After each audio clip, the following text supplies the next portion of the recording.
There is a really neat heritage of distilled spirits in the state. A lot of people think of moonshine, but that was really post-Prohibition that happened. Prior to Prohibition, North Carolina was one of the top distilled spirits producers in the United States. We are Aristotle Spirits, a distillery right here in downtown Garner. A lot of people think of us as a brewery. We are a distillery. So right now we have vodka product, a gin product, a barrel gin product, and a bourbon with a rum on the way, as well as a bunch of other exciting things in the works. There were some law changes that happened in North Carolina that allowed for distilleries to start selling cocktails out of their distillery and bottles, and prior to that we couldn't do mixed beverages. So it didn't really make a whole lot of sense to be in a kind of urban setting then. But after that law change, that kind of pushed me to start looking for a way to go into an area like downtown Garner that is up and coming and growing, and to give kind of the local community a place to go that's a little bit different. What drew me to downtown is I wanted to find a kind of a small town downtown area that we could jump into and be a big part of. Loved it when I drove up through to Garner, and then the building itself was perfect.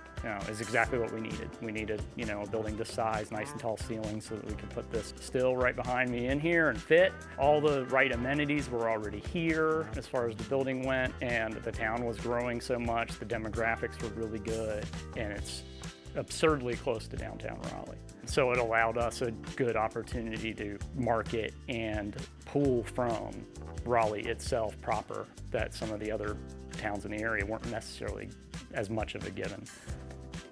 We are slowly making our name for ourselves in Wake County. A lot of that is getting into the ABC stores in Wake County, so people start to recognize our name, and it says right on the label, Garner, North Carolina, right on the front on every one of our labels, so that helps a lot to make people think, oh yeah, the Garner place. Outside of Wake County, we're still a complete unknown, and so we're trying to grow our footprint both within ABC system and with tourism within the North Carolina state, getting on the map. Literally, their Department of Agriculture is releasing a distillery passport map, so we're on it. So Aristotle Spirits will show up with an icon right here in Garner. It was pretty exciting.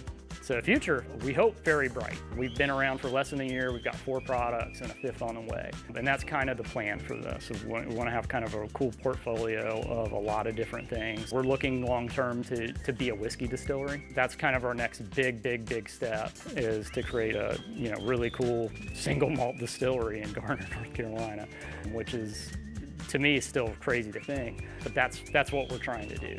We want to do really cool, classic products like that.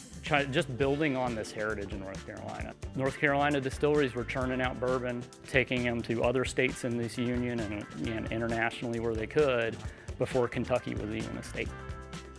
So there is a lot of heritage and a lot of history in this state of this business, and we really want to be a part of kind of that next big step.